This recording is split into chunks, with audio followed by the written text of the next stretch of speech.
Hello guys, welcome back to my YouTube channel.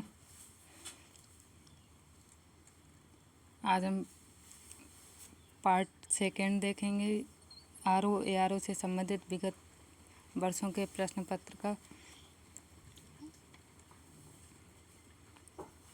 Question number 25। Uttar Pradesh में उत्तर प्रदेश कृषि विविधीकरण परियोजना यूपी डास प्रायोजित की गई। Uttar Pradesh diversified agriculture support project. एक बार फिर से देख लीजिए। Uttar Pradesh diversified agriculture support project was sponsored in Uttar Pradesh by. इसका राइट आंसर होगा वर्ल्ड बैंक। विविध कृषि सहायता परियोजना डास्प का प्रथम चरण 23 सितंबर 1998 में विश्व बैंक की सहायता से प्रारंभ किया गया था, जो मार्च 2004 तक चला। इसका उद्देश्य किसानों की भागीदारी के माध्यम से कृषि विविधीकरण की प्रक्रिया को तेज करना था। डास्प का द्वितीय चरण नवंबर 2007 में राज्य सरकार द्वारा प्रारंभ किया गया, जिसे RKVY भारत सरकार द्वारा प्रायोजित किया गया। यह चरण 31 मार्च 2013 में पूरा हुआ। Question number 26। उत्तर प्रदेश में कृषक समृद्धि आयोग की स्थापना किस वर्ष में हुई थी? उत्तर प्रदेश में कृषक समृद्धि आयोग की स्थापना नवंबर 2017 में मुख्यमंत्री की अध्यक्षता में की गई। यानी उत्तर प्रदेश कृषक समृद्धि आयोग कब स्थापित हुआ है? 2017 में। किसकी अध्यक्षता में? मुख्यमंत्री की अध्यक्षता में। इसका उद्देश्य क्या था? तो वर्ष 2022 तक किसानों की आय को दोगुना करना। क्वेश्चन 27। शेरशाह सूरी के संदर्भ में निम्नलिखित में से कौन सा कथन सही है? पहला कथन है, वह एक शानदार प्रशासनिक व्यवस्था के निर्माता थे। दूसरा कथन है, हालांकि एक शासक के रूप में उनके गुण युद्ध के मैदान पर उनकी जीत से अधिक उल्लेखनीय नहीं थे। तो इसका राइट आंसर होगा केवल एक। कथन एक केवल सही है। कथन एक क्या था? कि वह एक शानदार प्रशासनिक व्यवस्था के निर्माता थे। अब एक्सप्लेनेशन देखते हैं। मध्यकालीन भारतीय इतिहास में शेरशाह सूरी ने न सिर्फ एक शासक के रूप में बल्कि वह एक सुदृढ़ प्रशासनिक, आर्थिक, सैन्य व्यवस्थापक आदि के रूप में भी प्रसिद्ध हैं। वास्तव में इसकी प्रसिद्धि का मूल कारण युद्ध विजय से इतर इसके प्रशासनिक व्यवस्था में ही निहित था। क्वेश्चन 28। ये करेंट अफेयर से संबंधित है। जनवरी 2022 में निम्नलिखित में से किस स्थान पर भारत के पहले ओपन रॉक संग्रहालय का उद्घाटन किया गया? हैदराबाद। क्वेश्चन 29। दिल्ली के पुराने किले के भीतर बनी मस्जिद किला ए कोहिनूर का निर्माण किसने किया था? इसको सही से एक बार देख लीजिए। दिल्ली के पुराने किले के भीतर कौन सा किला है? दिल्ली का पुराना किला है। तो दिल्ली के पुराने किले के भीतर बनी मस्जिद किला ए कोहिनूर का निर्माण किसने कराया था? शेरशाह सूरी ने। एक्सप्लेनेशन। दिल्ली के पुराने किले के भीतर बनी मस्जिद किला ए कोहिनूर का निर्माण शेरशाह ने कराया था। शेरशाह सूरी ने हुमायूं को पराजित करने के बाद अपने निजी इस्तेमाल के लिए मस्जिद का निर्माण कराया, जो उनकी शाही आकांक्षा का प्रतीक बन गया। Question 30। India state of forest report 2021 के अनुसार कितने राज्यों, केंद्र शासित प्रदेशों में इनके भौगोलिक क्षेत्र का 33% से अधिक क्षेत्रफल वन आच्छादित है? तो इसका राइट आंसर होगा 17। India state of forest report 2021 के अनुसार 17 राज्यों, केंद्र शासित प्रदेशों में उनके कुल भौगोलिक क्षेत्रों का 33% से अधिक क्षेत्रफल वन आच्छादित है। देश का कुल वन और वृक्ष आवरण 80.9 मिलियन हेक्टेयर है। तो यहाँ पर हमें ये ध्यान रखना है कि ये रिपोर्ट कब की है? तो 2021 की India state of forest report 2021। कितने राज्यों में कुल भौगोलिक क्षेत्र का 33% से अधिक क्षेत्रफल वन आच्छादित है? 17 राज्यों का, जो देश का कुल वन और वृक्ष आवरण 80.9 मिलियन हेक्टेयर है। हमें ये ध्यान रखना है कि वन और वृक्ष आवरण कितने मिलियन हेक्टेयर है? 80.9। जो देश के कुल भौगोलिक क्षेत्र का कितना प्रतिशत है? 24.62% या 24.62%। राष्ट्रीय वन नीति 1988 के अनुसार देश के 33% भाग को वनाच्छादित करने का लक्ष्य निर्धारित किया गया। दिसंबर 2021 में टाइम ऑफ द ईयर 2021 में एथलीट ऑफ द, ये क्वेश्चन करेंट अफेयर से संबंधित है। दिसंबर 2021 में किसे टाइम पत्रिका द्वारा एथलीट ऑफ द ईयर 2021 घोषित किया गया? इसका राइट आंसर है सिमोन बाइल्स को घोषित किया गया है। क्वेश्चन 32। निम्नलिखित घटनाओं पर विचार कीजिए तथा उन्हें कालक्रमानुसार व्यवस्थित कीजिए। पहला ऑप्शन क्या है? नाबार्ड की स्थापना। दूसरा कथन है स्वयं सहायता समूह का बैंक लिंकेज कार्यक्रम। तीसरा किसान क्रेडिट कार्ड योजना। चौथा क्षेत्रीय ग्रामीण बैंक की स्थापना। तो इनका सही क्रम इस प्रकार है। क्षेत्रीय ग्रामीण बैंक की स्थापना 1975, नाबार्ड की स्थापना 1982, नाबार्ड की स्थापना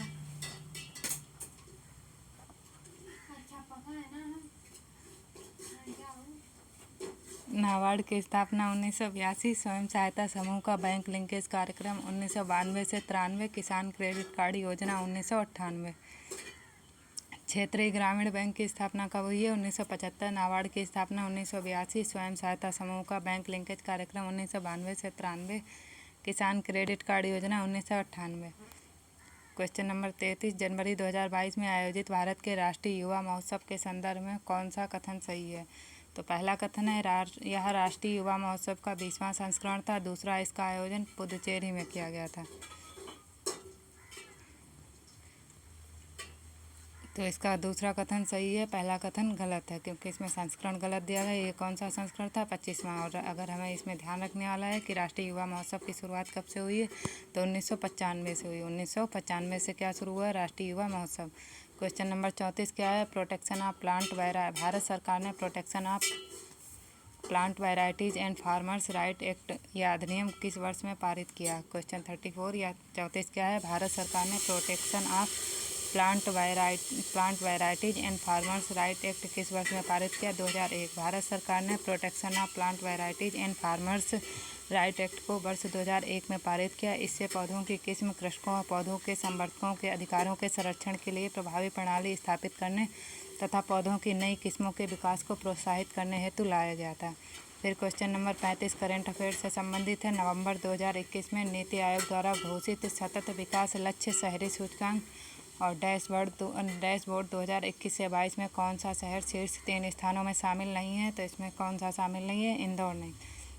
हमें थीम क्या ध्यान रखनी है इसकी?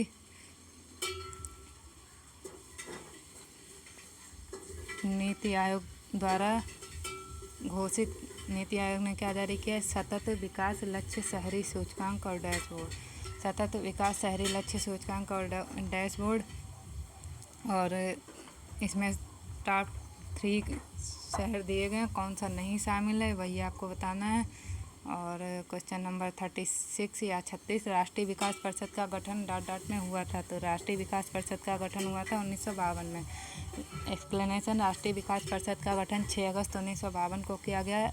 यह एक संविधानेतर निकाय है। कैसा निकाय है? संविधानेतर निकाय है।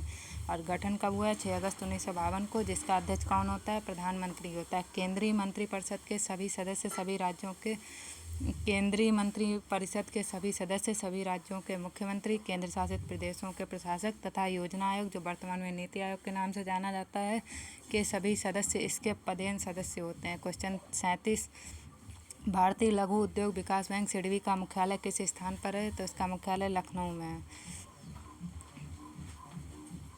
भारतीय लघु उद्योग विकास बैंक सिडबी का फुल फॉर्म क्या है? Small industries development bank of India. Small industries development bank of India. ये आप देख लीजिए एक बार ध्यान से कि सिडबी की फुल फॉर्म क्या है। स्मॉल इंडस्ट्रीज, एस मतलब स्मॉल, आई मतलब इंडस्ट्रीज, डी मतलब डेवलपमेंट, बी मतलब बैंक, आई मतलब India. Small industries development bank of India. भारतीय लघु उद्योग विकास बैंक यानी सिडबी का मुख्यालय लखनऊ में है। सिडबी 2 अप्रैल 1990 को भारतीय संसद के एक अधिनियम के तहत, किसके तहत? संसद के एक अधिनियम के तहत स्थापित किया गया था। यह संस्थान एमएसएमई क्षेत्र की वित्तीय और विकासात्मक ज़रूरतों को पूरा करने के लिए एकल खिड़की के रूप में, यहाँ पर पहले हमें ये ध्यान रखना है कि इसका उद्देश्य क्या है। तो यह एमएसएमई क्षेत्र की वित्तीय और विकासात्मक ज़रूरतों को पूरा करने के लिए एकल खिड़की के रूप में एक प्रतिस्पर्धा ग्राहक अनुकूल संस्थान है। और श्री शिव सुब्रमण्यम रमन इसके अध्यक्ष एवं प्रबंध निदेशक है। क्वेश्चन 38 क्या है? रिंगलमैन स्केल का प्रयोग किस निम्नलिखित के घनत्व मापन में होता है? तो रिंगलमैन स्केल का यूज़ कहाँ पर होता है? धुआं मापन में। रिंगलमैन स्केल का इस्तेमाल धुएं के मापन के लिए होता है। या धुएं के आभासी घनत्व को मापने का एक पैमाना है। इसका विकास पेरिस के कृषि इंजीनियर प्रोफेसर मैक्सिमिलियन रिंगलमैन द्वारा 1888 में किया गया था। इस स्केल में सफ़ेद स्तर पर काली रेखाओं के अनुमानित घनत्व के कितने स्तर होते हैं? 5 स्तर होते हैं, जो कि धुआं का मापन करते हैं। इसको एक बार फिर से सही से देख लीजिए। रिंगलमैन स्केल का इस्तेमाल किस में होता है? धुएं के मापन के लिए होता है। ये धुएं के आभासी घनत्व को मापने का एक पैमाना है। इसका विकास पेरिस के कृषि इंजीनियर प्रोफेसर मैक्सिमिलियन रिंगलमैन द्वारा 1888 में किया गया था। इस स्केल में सफ़ेद स्तर पर काली रेखाओं के अनुमानित घनत्व के 5 स्तर होते हैं, जो कि धुआं का मापन करते हैं। 39 नंबर का क्वेश्चन है। इसमें क्या एक किताब के संदर्भ में निम्नलिखित सूचनाएं दी गई हैं। पहला है प्रस्तावना, दूसरा विषय सूची, तीसरा अध्याय, चौथा अनुक्रमणिका, पांचवा शीर्षक। नीचे दिए गए कूट से सही तार्किक व्यवस्था का चयन कीजिए। तो यहाँ पर जब हम क्रम से इनको लगाएंगे, अरेंजमेंट में करेंगे, तब पहला क्या आएगा? शीर्षक, दूसरे नंबर पे विषय सूची, तीसरे पे प्रस्तावना, चौथे पे अध्याय, पाँचवें पर अनुक्रमणिका। एक बार फिर से रिपीट कीजिए। शीर्षक यानी टाइटल, उसके बाद आएगा विषय सूची यानी कंटेंट, तीसरे नंबर पर प्रस्तावना यानी इंट्रोडक्शन, चौथे नंबर पर अध्याय यानी चैप्टर्स, पाँचवें नंबर पर अनुक्रमणिका यानी इंडेक्स। क्वेश्चन 40 क्या है? कौन सी अनुसूचित जनजाति उत्तर प्रदेश के वाराणसी जिले में नहीं पाई जाती? ऑप्शन क्या है? चेरो, गोंड, खरवार, सहरिया। पहला ऑप्शन चेरो, दूसरा गोंड, तीसरा खरवार, चौथा सहरिया। तो ये सहरिया जनजाति यूपी के वाराणसी जिले में नहीं पाई जाती है। यूपी के वाराणसी जिले में सहरिया जनजाति नहीं पाई जाती है। सहरिया जनजाति कहाँ पर मिलती है? ललितपुर जिले में पाई जाती है। वाराणसी जिले में पाई जाने वाली जनजाति कौन कौन सी हैं? चेरो, गोंड, खरवार। चेरो, गोंड, खरवार। और चार हमें कौन सी जोड़नी है? धुरी, ओझा, नायक, पथरी। धुरी, ओझा, नायक, पथरी। धुरी, ओझा, नायक, पथरी। उत्तर प्रदेश के वाराणसी जिले में सहरिया जनजाति नहीं पाई जाती है। सहरिया जनजाति ललितपुर जिले में पाई जाती है। वाराणसी जिले में पाई जाने वाली जनजाति चेरो, गोंड, खरवार, धुरी, ओझा, नायक, पथरी है। फिर गंगा नदी उत्तर प्रदेश में किस जनपद से प्रवेश करती है? तो गंगा नदी उत्तर प्रदेश में बिजनौर से प्रवेश करती है।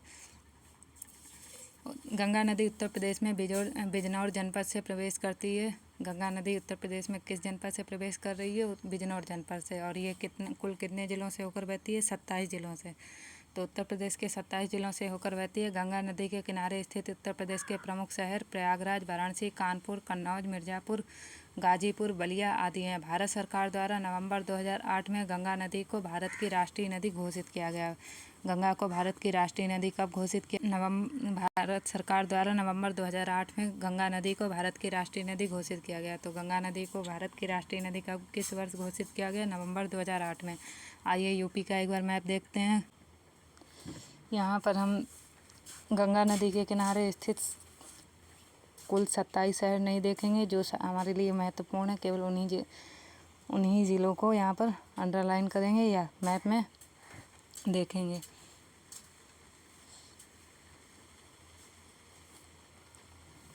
तो यहाँ पर गंगा के किनारे कौन सा इम्पोर्टेंट शहर स्थित है? प्रयागराज। आपको दिख रहा है यहाँ पर, ये क्या है? प्रयागराज। दूसरे नंबर पे हमें क्या याद रखना है? वाराणसी। कौन सा ज़िला है? वाराणसी।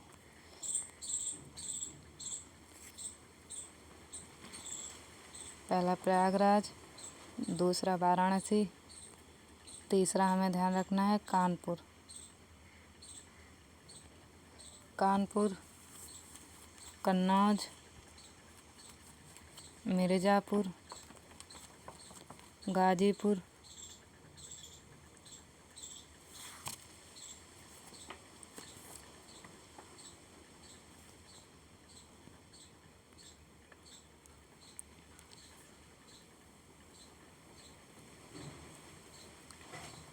बलिया किसके किनारे स्थित है? गंगा के किनारे। गाजीपुर किसके किनारे स्थित है? गंगा के किनारे। मिर्ज़ापुर गंगा, वाराणसी गंगा, प्रयागराज गंगा, कानपुर गंगा।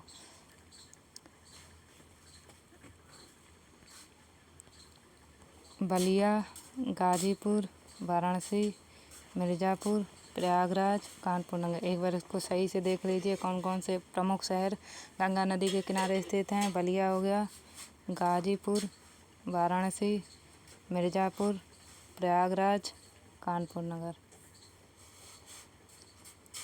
क्वेश्चन 42 संविधान के निम्नलिखित अनुच्छेद के अंतर्गत संसद के दोनों सदनों के संयुक्त अधिवेशन का प्रावधान है। तो भारतीय संविधान के किस अनुच्छेद में संयुक्त अधिवेशन यानी यहाँ पे ज्वाइंट सिटिंग की बात हो रही है। भारतीय संविधान के अनुच्छेद 108 के अधीन किसी विधेयक पर दोनों सदनों के बीच गतिरोध की अवस्था में संयुक्त अधिवेशन का उपबंध किया गया है।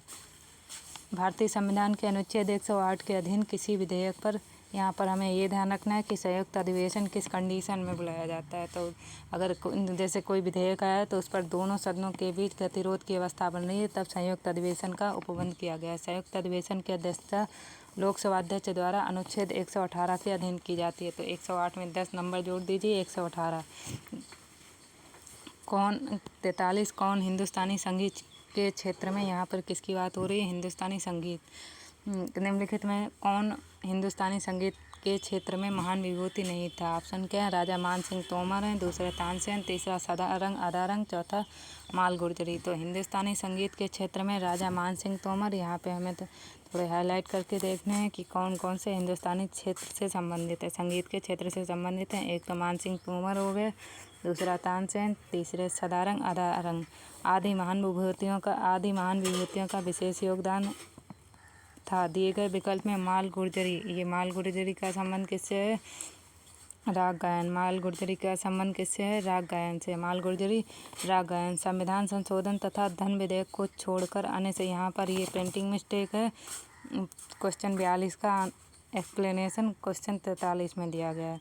तो हमें ये ध्यान रखना है कि जो संविधान संशोधन है और धन विधेयक, इस मामले में हम क्या नहीं कर सकते हैं? संयुक्त बैठक नहीं बुला सकते हैं। एक संविधान संशोधन और धन विधेयक को छोड़कर बिल्कुल क्लियर ध्यान रखना है कि संविधान संशोधन तथा धन विधेयक को छोड़कर अन्य सभी मामलों में संयुक्त बैठक बुलाए जाने का प्रावधान है। क्वेश्चन नंबर 44, भारत के संविधान की निम्नलिखित अनुसूची में 3 विधायी सूचियों का प्रावधान नहीं। ये थोड़ा प्रिंटिंग मिस्टेक आ रही है इसमें। द प्रोविजंस ऑफ, आप थोड़ा इंग्लिश में इसको देख लीजिए। 3 लेजिस्लेटिव लिस्ट, यहाँ पर 3 विधायी सूचियों की बात कर रहा है। किस अनुसूची में है? तो ये हमारी किस अनुसूची में? 7वीं में। भारतीय संविधान में 395 अनुच्छेद, भारतीय संविधान में कितने अनुच्छेद? 395 अनुच्छेद, 22 भाग तथा 12 अनुसूचियों का उपबंध किया गया। अनुसूची 7 में केंद्र राज्य संबंधों के आलोक में 3 सूचियाँ, ये जनरल क्वेश्चन है। संघ सूची, राज्य सूची तथा समवर्ती सूची का उपबंध किया गया है। अनुच्छेद 246, वर्तमान में संघ सूची में कितने विषय हैं? 99, राज्य सूची में 61 तथा समवर्ती सूची में 52 विषय रखेंगे। ये थोड़ा सही से ध्यान रखना कि भारतीय संविधान में मूल रूप से कितने 395 अनुच्छेद हैं, कुल भाग कितने हैं? 22 हैं। कितनी अनुसूचियाँ हैं? 12 अनुसूचियाँ हैं। अनुसूची 7 में केंद्र राज्य संबंधों के आलोक में 3 सूचियाँ, संघ सूची, राज्य सूची तथा समवर्ती सूची का उपबंध किया गया है। अनुच्छेद 246, वर्तमान में संघ सूची में 99 विषय। संघ की जब हम बात कर रहे हैं तो संघ सूची में हमारे कितने विषय हैं? संघ सूची में 99 विषय हैं, राज्य सूची में 61 विषय हैं तथा समवर्ती सूची में 52 विषय रखे गए हैं।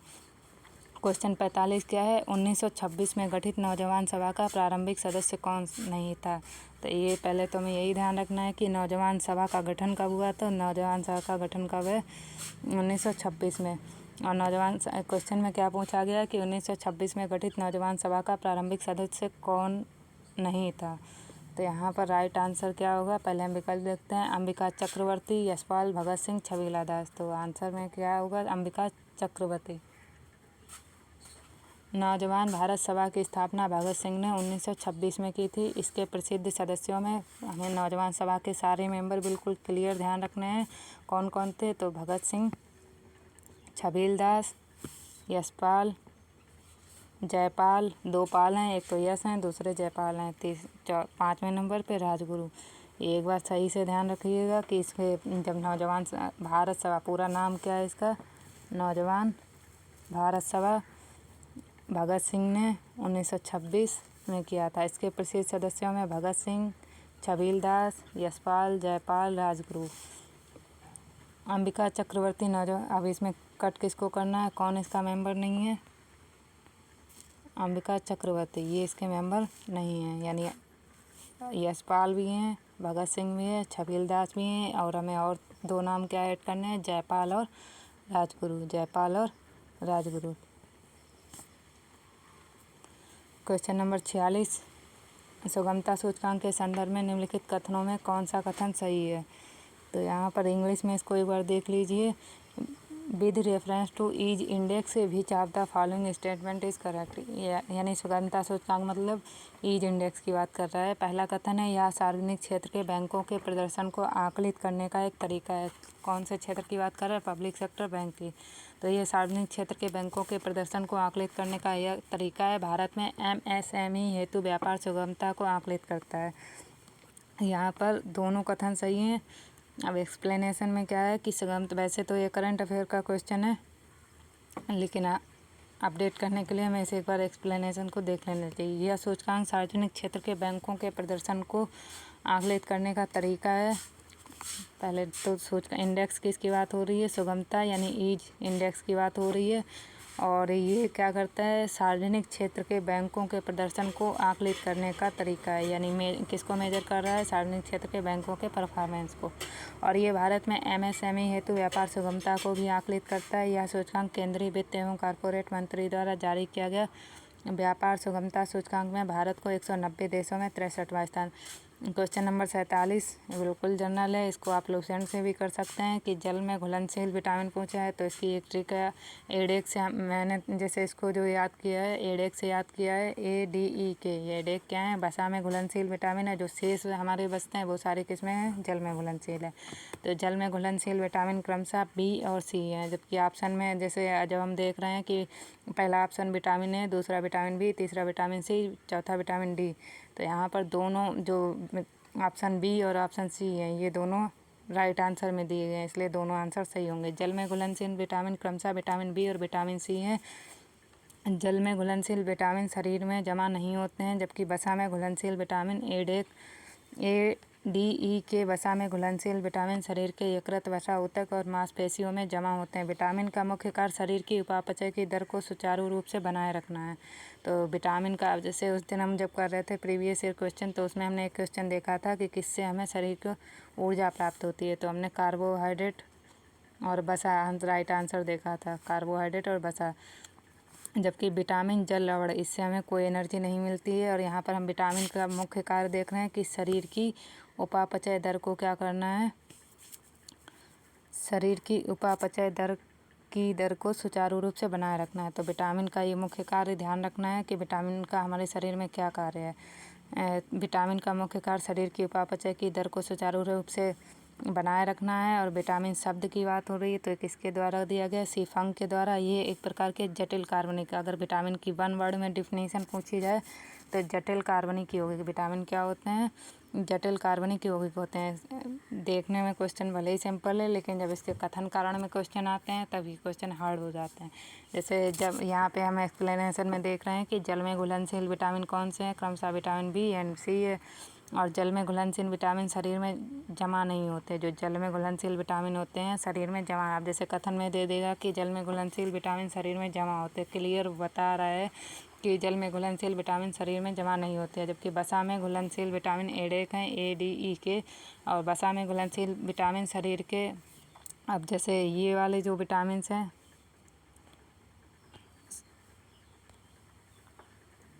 जो वसा में घुलनशील विटामिन है वो शरीर के यकृत, वसा, ऊतक और मांसपेशियों में जमा। अब दोनों में डिफरेंस क्लियर हो गया कि जल में घुलनशील विटामिन हमारे शरीर में जमा नहीं होते हैं, जबकि वसा में घुलनशील विटामिन शरीर के यकृत, वसा, ऊतक और मांसपेशियों में जमा होते हैं। विटामिन का मुख्य कार्य अभी हमने देखा था कि विटामिन का मुख्य कार्य क्या होता है?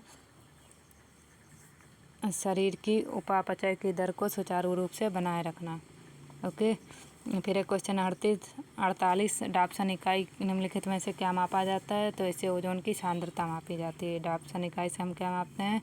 ओजोन की सांद्रता। डाप्सन इकाई ओजोन की सांद्रता को मापने के लिए उपयोग में लाई जाती है। डाप्सन यूनिट ओजोन के अणुओं की संख्या है। अब जैसे यहाँ पे डाप्सन इकाई जनरल क्वेश्चन है, सीधे पता होगा कि डाप्सन इकाई से हम ओजोन सांद्रता को मापते हैं।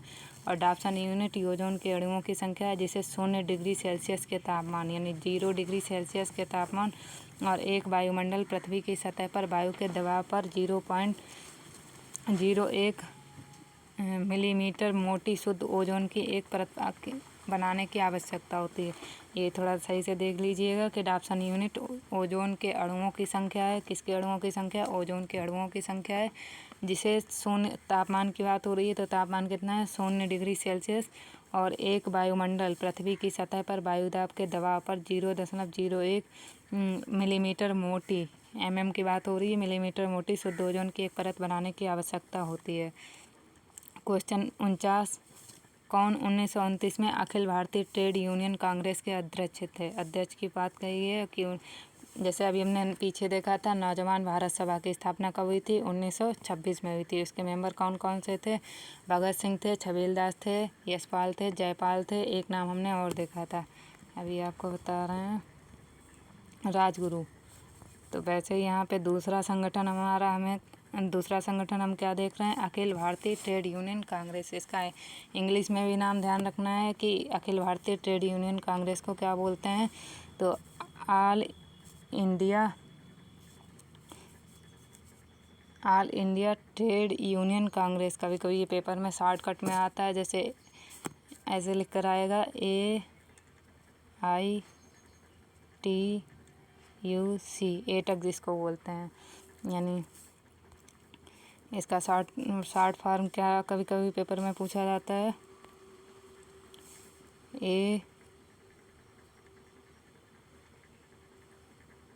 ATUC। तो हमें एटक का क्या ध्यान रखना है? All India trade union Congress. अब इसकी स्थापना कब हो रही है? तो इसकी स्थापना 1929 में। अखिल भारतीय ट्रेड यूनियन कांग्रेस के अध्यक्ष पूछे हैं तो इसके अध्यक्ष कौन थे? जवाहरलाल नेहरू। 1920, यहाँ पर ये 1920।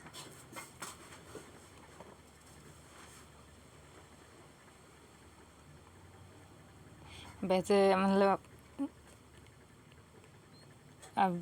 वैसे जब स्थापना की बात कर रहे हैं तो बुक में तो हमने फ़िलहाल यही पढ़ा था कि 1920 में इसकी स्थापना हुई थी, लेकिन यहाँ पर विकल्प में जब क्वेश्चन पूछा गया तो 1929 दिया गया है। तो एक बार इसको कल कंफर्म कर देंगे। अखिल भारतीय ट्रेड यूनियन कांग्रेस की स्थापना 1920 में बम्बई में हुई थी, जिसके प्रथम अध्यक्ष लाला लाजपत राय थे।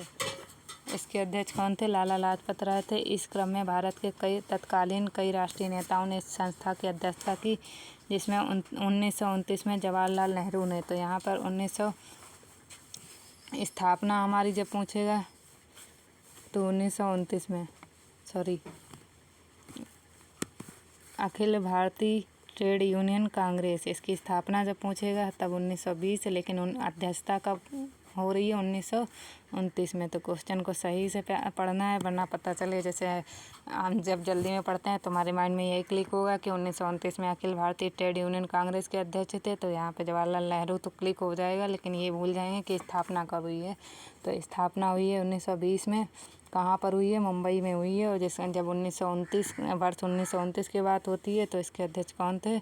जवाहरलाल नेहरू। फिर आते हैं बलखास झील, लेक बलखास झील किस देश में स्थित है? तो यहाँ कहाँ पर स्थित है? ये कजाकिस्तान में स्थित है। बलखास झील कहाँ पर स्थित है? कजाकिस्तान में। बलखास झील कजाकिस्तान में स्थित मध्य एशिया की सबसे बड़ी झील है। यहाँ पर किसकी बात? सेंट्रल एशिया की बात हो रही है। बलखास झील कजाकिस्तान में स्थित मध्य एशिया की सबसे बड़ी झील है, जो 17,000 वर्ग किलोमीटर में फैली है तथा इसके उत्तर में कारागांडा कोचला बेसिन क्षेत्र है। इस झील का बेसिन दो देशों कजाकिस्तान और चीन के बीच साझा करता है तथा यह झील बलखास झील कजाकिस्तान में स्थित मध्य एशिया की सबसे बड़ी झील है, जो 17,000 वर्ग, हमें क्षेत्रफल नहीं ध्यान रखना है। और इसके उत्तर में, उत्तर की बात हो रही है, डायरेक्शन थोड़ी ध्यान रखनी है कि उत्तर में क्या स्थित है? कारागंडा कोचला बेसिन क्षेत्र। ये कोचला नहीं, कोयला बेसिन क्षेत्र होगा, क्योंकि पेपर में जब पूछा जाता है कारागांडा किससे संबंधित है तो कोयला। यहाँ पर प्रिंटिंग मिस्टेक थोड़ी आ रही हैं, इसको अंडरस्टैंड करिए। कारागंडा कोयला बेसिन क्षेत्र, इस झील का बेसिन दो देशों कजाकिस्तान और चीन के बीच साझा करता है तथा झील एक एंडोरोइक बंद बेसिन है। जब ज़्यादा हार्ड क्वेश्चन पूछे जाते हैं तो एक्सप्लेनेशन से ही उठा लिया जाएगा, कथन कारण में, या कई कथन दे दिए जाएंगे तो आपको मैच करना है कि तो यह झील एक एंडोरोइक बंद बेसिन है। यह एशिया की कितने नंबर की? एशिया की तीसरी और विश्व की 15वीं सबसे बड़ी झील है। क्वेश्चन 51 क्या है? निम्नलिखित मध्य पाषाणिक स्थलों को भौगोलिक दृष्टि से पश्चिम के पूर्व के क्रम में व्यवस्थित करें। निम्नलिखित मध्य पाषाणिक स्थलों को भौगोलिक दृष्टि से पश्चिम से पूर्व के क्रम में व्यवस्थित करें। पहला क्या है? पैसरा, दूसरा लेखिया, तीसरा वीरभानपुर, चौथा मादा। और हमें जाना के आर्डर कौन सा लगाना है? बेस्ट टू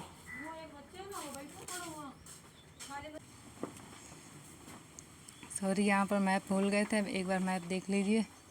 यह है लेक बलखास। ये क्या है? Lake बलखास।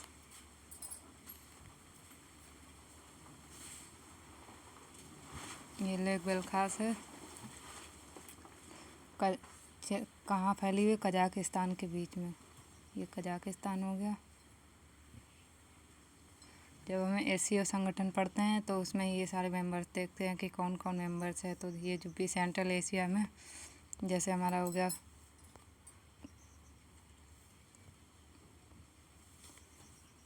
Kazakhstan, Uzbekistan, Kyrgyzstan, Tajikistan, Afghanistan, Turkmenistan इसमें संघाई सहयोग संगठन में नहीं शामिल है।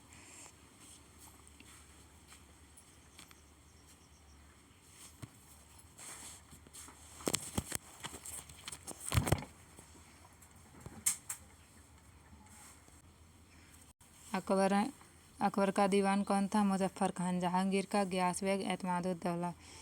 अकबर का दीवान कौन है? मुजफ्फर खान।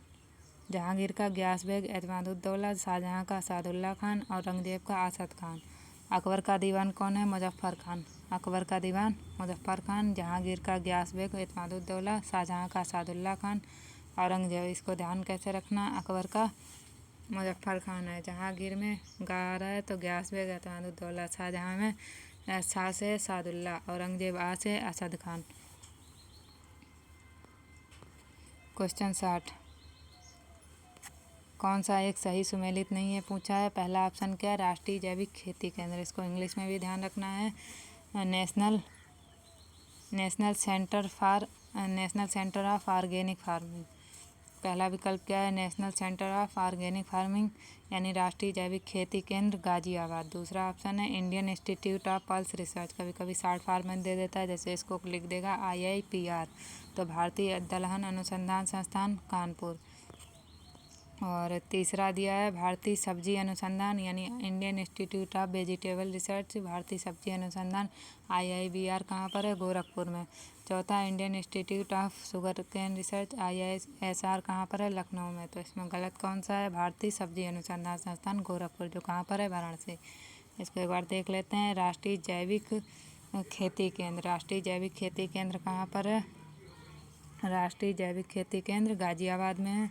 भारतीय दलहन वाला कानपुर। सब्जी कीवर्ड सीधे याद रखने हैं जब हम ऑर्गेनिक फार्मिंग की बात कर रहे हैं। जैविक खेती केंद्र गाजियाबाद। और दलहन की बात कर रहे हैं पल्सेस की, तो कानपुर में जाएंगे। सब्जी के लिए वाराणसी। और गन्ना अनुसंधान संस्थान लखनऊ में।